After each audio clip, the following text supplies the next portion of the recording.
Welcome to another episode of The Bench Report, exploring UK politics then and now.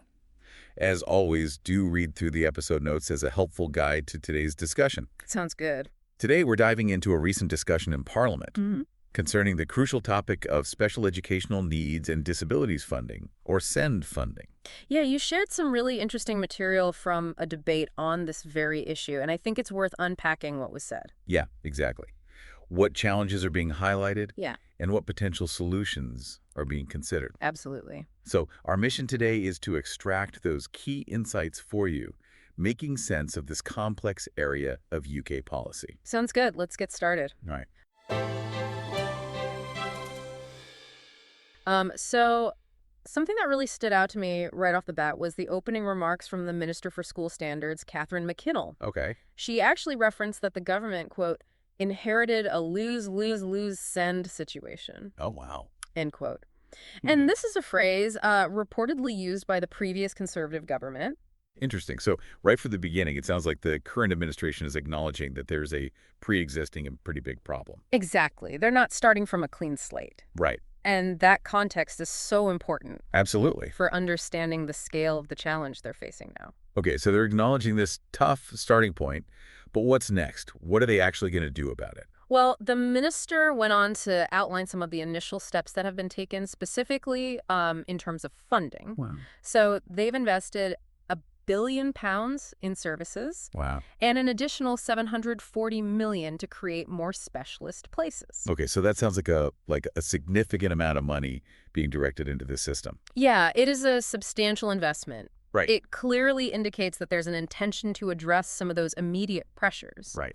However, the minister followed that up by saying that despite this injection of funds, quote, reform to the system is desperately needed, Oh, wow. end quote, and that they brought in expert advisors. Okay, so what I'm hearing is this is not just a money problem. There are deeper, more systemic issues Yes, exactly. that need to be addressed. Yeah, it's more fundamental than just a funding issue. Absolutely. Okay, so let's delve a little bit more into the financial pressures. Mm. Specifically, what are local authorities dealing with? Right. Bob Blackman, who is the Conservative MP for Harrow East, presented some really concerning figures for London's SEND funding. Good. He cited a deficit of almost 314 million pounds this year, which is projected to rise to over 500 million next year if things don't change. Gosh, that kind of shortfall must be having a huge impact on the ground. Oh, absolutely. Blackman's figures paint a very stark picture of the financial realities Yeah. local authorities are dealing with. But his point about the financial incentive to have in-house provision, compared to sending children to more expensive placements in other boroughs, is particularly insightful. Yeah, I see what you mean. Explain that a little bit more. Sure. So it reveals a potential conflict Yeah. where financial prudence at a local level might not always align with the best educational provision for a child Right. with very specific needs. Absolutely. And this creates a kind of a tension within the system itself. Absolutely. So essentially, it's creating a situation where local authorities might be incentivized to make decisions that are financially sound, Yeah, but Yeah. not necessarily in the best interest of the child. exactly. And Blackman actually pressed the minister Okay. on the progress of a new special educational needs school in Harrow, Right. emphasizing its cross-party support. So it sounds like he's trying to highlight a very specific local solution that could alleviate some of this pressure. Exactly. He's advocating for a tangible increase Yeah, in specialist provision in his area. makes sense. What was the minister's response to that? Well, she acknowledged the financial strain on local government Yeah. and promised reform plans this year, Right. including support for managing deficits. Okay. So there's an awareness of the problem there. However, the lack of a firm commitment on the Harrow School, with a decision promised in due course, Right. kind of indicates that even locally supported initiatives can face bureaucratic hurdles or Okay. broader strategic considerations. I see. It's not as simple as just saying yes to a good idea. Right. All right. Well, let's shift gears a bit and talk about fairness. Okay. How is this funding allocated? Is it being done fairly? Well, Margaret Mullane, who is the Labour MP for Dagenham and Rainham, raised a really important point about the current system being based on historical funding, Right. which she argues disadvantages areas like hers Okay. compared to inner London boroughs. So essentially she's saying that the formula itself Yeah. might be perpetuating inequalities. Exactly. And her point goes right to the heart of equitable resource distribution. Right. Because basing current funding on historical data can lock in these old patterns of disadvantage, Right. especially if the needs of different areas have evolved. Of course. Things change. Needs change. Exactly. And the minister's response is kind of interesting here. Okay, what did she say? So she acknowledges the need for a fair system Okay. and says that formula changes will be considered, Okay. but then states that the high needs funding formula will largely remain unchanged for the next academic year. Oh, really? Yeah. So, a bit of a mixed message then. Yeah, kind of. And the reasoning given was to allow time to consider changes within the broader context of SEND reforms. Okay. So for you, this suggests a cautious approach. They want to avoid piecemeal changes before a more comprehensive plan is in place. Right, so pause on the funding formula itself while they work on wider reforms. Exactly. There was also a mention of the Secretary of State visiting a school in Dagenham. Oh, yeah. What do you make of that? I think that's a really good sign. I think it signals an attempt to gain firsthand understanding of the challenges in areas raising these concerns. Absolutely. Direct engagement can provide valuable insights that you might not be able to get just from data. Exactly. It's a way of grounding those policy discussions in the lived experiences of those working within the system. Now, Lewis Cocking, the conservative MP for Broxburn, brought up the topic of EHCPs, which are, for those who may not know, education, health, and care plans. Right. And he mentioned a successful school in his constituency. Okay. That's actually struggling with the sheer volume of students with these plans. Yeah.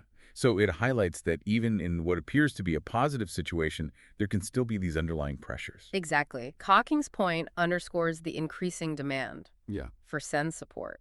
Even a well-performing school can be stretched thin by a high number of students requiring the detailed and often resource-intensive support outlined in those EHCPs. Absolutely. So it sounds like his request for a meeting with the minister is really a way for him to advocate for his local context. Exactly, and explore those potential solutions. Okay, so what was the minister's response to this? She focused on speeding up the issuance of EHCPs.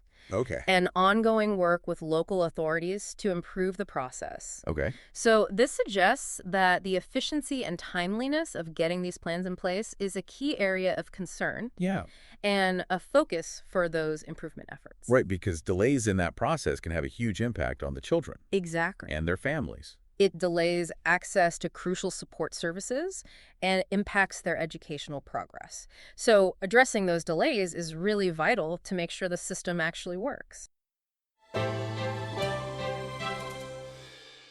Now, Helen Hayes, the Labor MP for Dulwich and West Norwood, she actually chairs the Education Committee. Right. She didn't hold back, describing the situation as, quote, a deep crisis in our SEND system. Wow. Affecting both funding and delivery. It's a powerful statement. It is, especially coming from someone in her position. Exactly. Her assessment carries significant weight Yeah. because she oversees education policy scrutiny. And her use of the term deep crisis really emphasizes the widespread and serious nature of the problems within the SEND system. It's not just about funding. It's about how that support is actually being delivered to children on the ground. Exactly.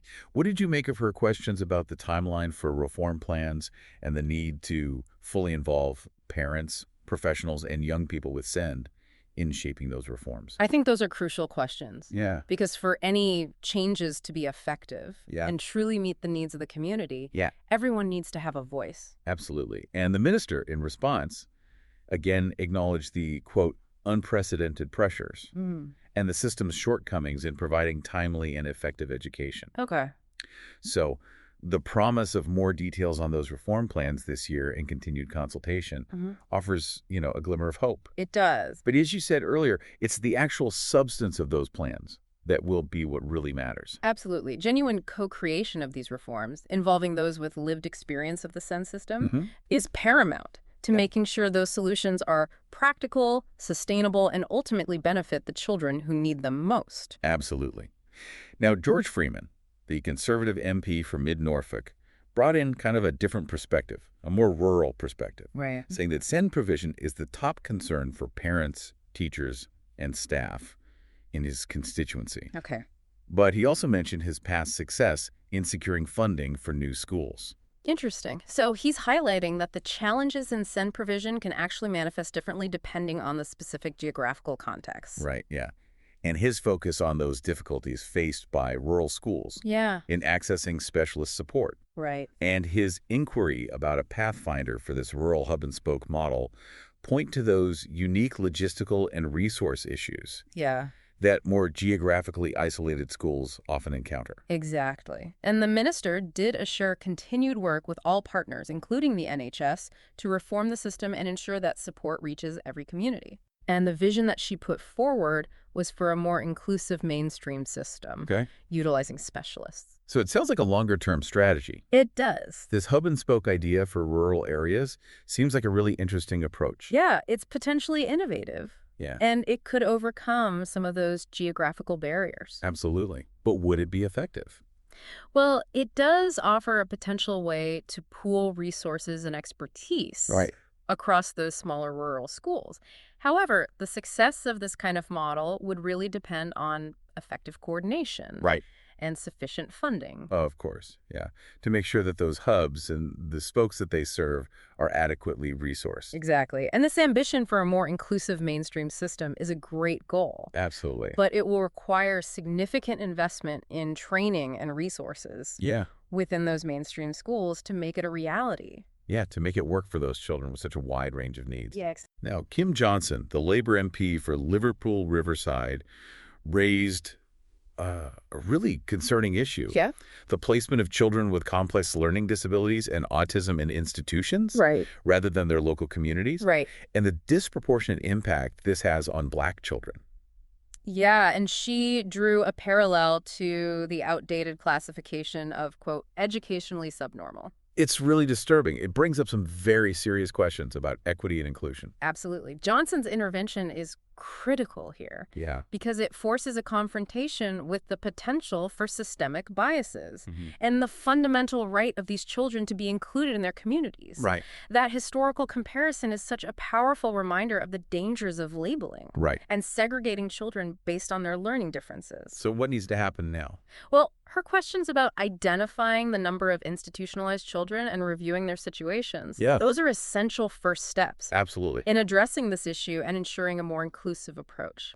What was the minister's response to this? Well, she acknowledged the importance of this issue and her commitment to working with Johnson to learn from past mistakes and ensure that this reformed system is fit for purpose for every child. It's good to hear that she's taking it seriously. Yeah, it does suggest a willingness to confront these very difficult and sensitive issues. Absolutely.